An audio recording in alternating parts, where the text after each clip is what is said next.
कुरान कहता है कि मैं जिसे चाहे लड़का दूँ, जिसे चाहे लड़की दूँ, जिसे चाहे दोनों दूँ, जिसे चाहे कुछ ना दूँ। तो जब ये कुरान कहता है तो अल्लाह ही देने वाला है। हम क्यों इतना अल्लाह से निराश होते हैं? हमको बस अल्लाह से मांगते रहना है, हमको मांगते रहना है। जब तक हमारे अंदर ताकत है हमें अल्लाह से मांगते रहना है। अब मैं इसका आपको पर्सनल एग्जाम्पल बताती हूँ। जब 2012 में मैं बिग बॉस से निकली थी और उससे पहले भी ऑफ कोर्स मैं काम करती थी, पैसा था, बट पता नहीं क्या हुआ, जो 2013 से मेरा पहला उम्रा का सफ़र अल्हम्दुलिल्लाह शुरू हुआ। अब सफ़र तो शुरू हो गया, तो जब मैं वहाँ जाऊँ ना, मैं 2000 अल्हम्दुलिल्लाह 13, 14, 15, 16, 17 5 साल अल्लाह ने मुझे अपने घर बुलाया, मेरे घर वालों के साथ बुलाया। और जब भी मैं जाऊँ, मुझे ऑनेस्टली आप यकीन करोगे कि नहीं, आई डोंट नो, बिकॉज कभी कभी कुछ बातें ऐसी होती है ना, हम कहते हैं ना कि अल्लाह ने ऐसा जादू कर दिया। अब मैं किसी को बोलूँगी तो पता नहीं वो यकीन भी करेगा कि नहीं। तो मेरे साथ में आप लोगों से वही बात शेयर करूँगी जो सुनने में ना बहुत अजीब लगती है, पर ये होता है लोगों के साथ। इसीलिए जब मैं कुछ भी सुनती हूँ ना, किसी के साथ, कोई बुजुर्ग के साथ ये हुआ, तो मैंने कहा नहीं, वो तो बुजुर्ग थे, जब मेरे जैसे के साथ ये हो सकता है तो कुछ भी हो सकता है। कभी कभी हम कुछ स्टोरीज सुनते हैं, हम कहते हैं बहुत अजीब स्टोरी है, ये पॉसिबल ही नहीं है। हमारी आदत है ना ये चीज़ करने की। तो जो मैं ऑफकोर्स काम कर रही थी, मैं थोड़ा पॉपुलर हो गई थी बिग बॉस से आने के बाद, और मूवी मिली थी सलमान के साथ, तो आई वाज लाइक वाओ ये वो। बट जब मैं उम्रा के लिए गई पहली बार, और जब ऑफकोर्स जब आप काबा देखते हो तो आपकी आंखों से वैसे ही रोना आ जाता है, वो कोई नहीं रोक सकता है, वो खुशी के आंसू है। और ऑफकोर्स गम के, वहाँ जाके इंसान को, मैं कहती हूँ, जब से उसका होश संभाला होगा तब से लेके अभी तक के सारे गुनाह याद आ जाते हैं फॉर सम रीज़न।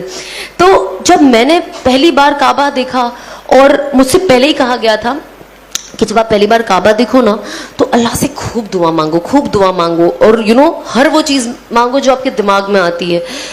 और मैंने सोचा जब मैं जाऊंगी तो मैं अल्लाह से मांगूंगी कि अब जब मैंने काबा देखा है तो लोग कहते हैं कि जो मांगो काबा पहली बार देख के दुआ कबूल होती है, दुआ तो हमेशा कबूल होती है। बहुत सारी ये रिवायतें ना मैंने अपनी लाइफ में तोड़ दी है। मैंने कहा ये सब मनगढ़ंत कहानियां बंद करें, लेकिन आप तो काबा सिर्फ देखने में ही अल्लाह की कितनी, कहते 20 रहमतें उतरती है, जो overall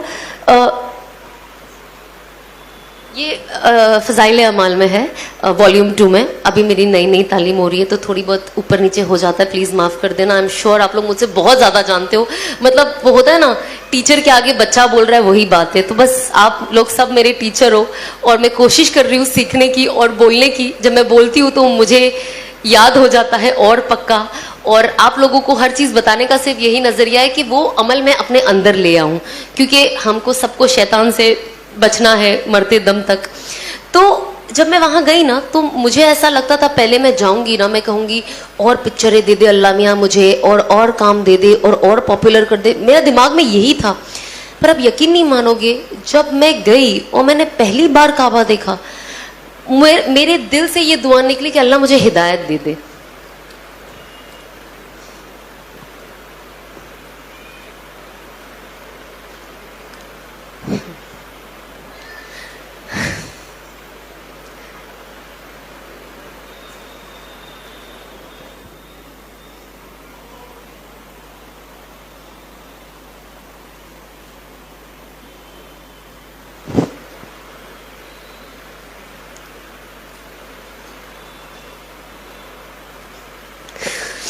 honestly I don't know कितने लोग इस चीज़ को वैल्यू करते हैं, पर मेरे लिए ये वर्ड हिदायत मेरे लिए बहुत वैल्यू करता है, बहुत।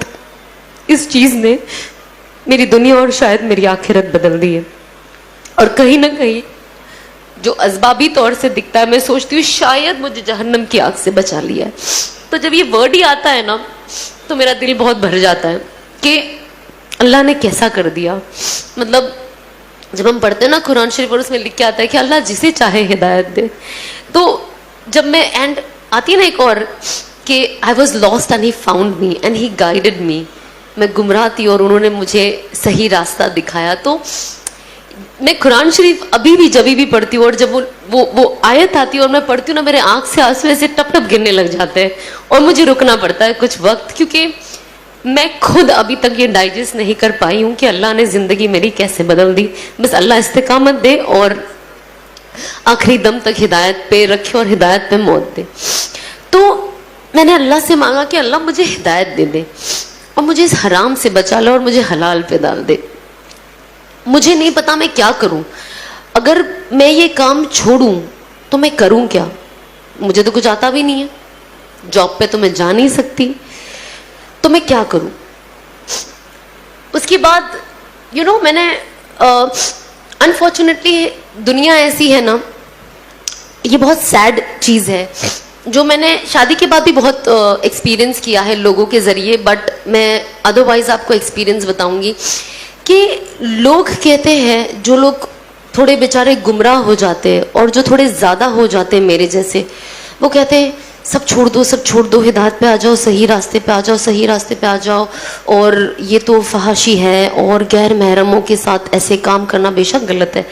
बट जब इंसान सुधरना चाहता है और अपनी ज़िंदगी सही करना चाहता है तो फिर वो उनके ऊपर अपने तानों की बारिश कर देते हैं कि इंसान उल्टा पैर भाग जाए, कि भले मैं सीधा हो जाऊं लेकिन मुझे लोगों को नहीं बताना है कि यार मैंने अल्लाह ने मुझे हिदायत की तौफीक दी, क्योंकि लोग मेरा मजाक बना रहे हैं और शायद इनकी वजह से ऐसा ना हो कि मैं वापस जहां से आई मैं वहां चली जाऊं।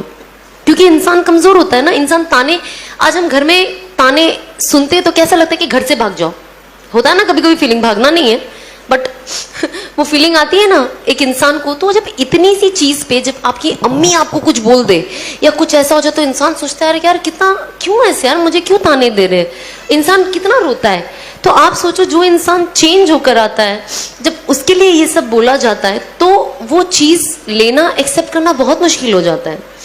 और बहुत, क्योंकि वो ऑलरेडी इतना इमोशनल होता है कि आप उसको कुछ भी बोलो उसका इमोशन इनटू 10 टाइम्स बढ़ जाता है। तो सब तो कहते हैं छोड़ दो, छोड़ दो, सही रास्ते पे, सही रास्ते पे। पर जब इंसान अगर वो लड़की है खास तौर पे, अगर वो चीजें छोड़ देती, सही रास्ते पे आ जाती है, तो कोई दीनी घर उसे अपना बेटा नहीं देता। तो जब आप अपना बेटा नहीं दोगे तो अगर वो लड़की सही रास्ते पे आके सही चीज अपनाना चाहेगी तो वो उसमें आगे कैसे बढ़े? हम जब ये बात आती है ना कुर्बानियों की, और जब हम हदीसें पढ़ते हैं तो हम ना ये सारे एग्जाम्पल्स लोगों को तो बहुत अच्छे से दे देते हैं, बट जब वो अपने पे आती है ना तो हम वो करना पसंद नहीं करते।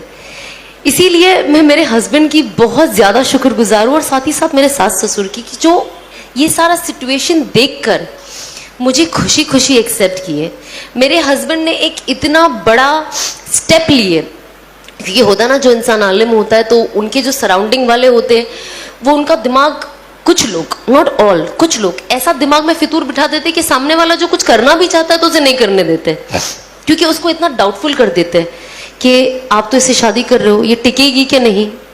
मतलब मेरी निकाह पे तो ऐसी ऐसी बातें उठी थी, मैं टिकूंगी कि नहीं, शादी मेरी 6 महीने भी नहीं टिकेगी और मैं वापस वही हो जाऊंगी जो मैं थी। और मैं अल्लाह को यही कहती थी कि अल्लाह मुझे सब्र दे और इन सबको दिखा दे कि ये लोग कितने गलत है। और शायद जब वक्त जाएगा और लोग देखेंगे तो शायद अपना नजरिया बदले।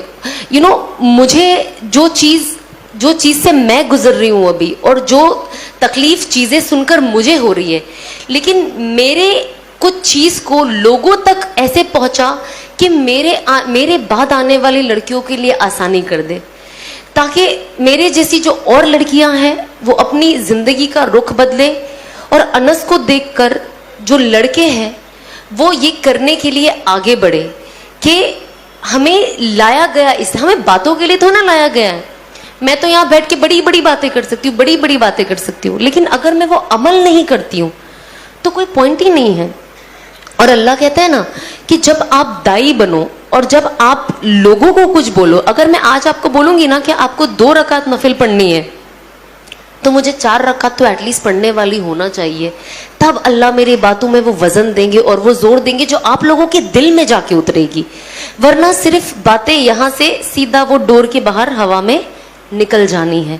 फिर अल्लाह कहेंगे जब ये खुद ही कुछ नहीं करती है तो आपके दिलों में लाना मुश्किल है ना। तो ये बहुत ज़रूरी है कि हम किस चीज के बारे में क्या सोचते हैं। हमें सोच के साथ हमें कहते हैं ना, हम प्रीच करने वाले नहीं बने सिर्फ, you practice what you preach. आप जो बोलते हैं आप खुद प्रैक्टिस करें। तो मैं ऑफ कोर्स बातें करने से पहले मैंने प्रैक्टिस करना शुरू किया, और जितनी चीज मैं अभी प्रैक्टिस करती हूँ मैं वो चीज बातें करती हूँ, और जो चीज मैंने नई नई अमल में लाई है मैं वो भी कोशिश करती हूँ कि मैं शेयर करूँ, ताकि साथ ही साथ जिन किसी को एक्चुअली पता, आप यकीन नहीं मानोगे, जैसे मुझे मेरे शौहर एक कोई बता देते कि आप ये पढ़ो, ये पढ़ने के बाद ये ज्यादा जरूरी है और इससे फलाना फलाना फायदा है। पता है मेरी सबसे पहली फीलिंग क्या होती है? मैं जल्दी से इंस्टाग्राम पे डाल दूं ताकि सब पढ़ ले और सबको ये फायदा हो जाए। आज अल्लाह ने ऐसा किया है कि ये फीलिंग सबसे पहली फीलिंग है जो मेरे दिल में आती है कि लोगों का फायदा हो, लोगों का फायदा हो। जैसे इन्होंने कहा, कुरान में लिखा है उखरिजत लिन्नास, कि हमें बनाया गया है एक दूसरे की बेहतरी के लिए। अल्लाह कहता है कि आप जाए और लोगों को बताए कि मुझे क्या पसंद है, और लोगों को जाकर ये भी बताए कि मुझे क्या नहीं पसंद है। और जो मेरी सुन्नतों को फॉलो करेगा और हुजूर पाक सल्लल्लाहु अलैहि वसल्लम की सुन्नतों को फॉलो करेगा, वो बिल्कुल कामयाबी के रास्ते पे है। तो यही तो कुरान हमें कहता है एकदम खुले अल्फाज में। इसमें रीड बिटवीन द लाइन कुछ नहीं है कि अब आप इसके कितने मतलब निकालोगे, इसका कोई मतलब नहीं है। कट एकदम स्ट्रेट पॉइंट टू पॉइंट लिखा हुआ है। इसमें हमें कोई आगे पीछे की कोई दलाइल नहीं है, एकदम स्ट्रेट है। अगर ये कोई नहीं समझे तो वो बेवकूफ़ी होगा।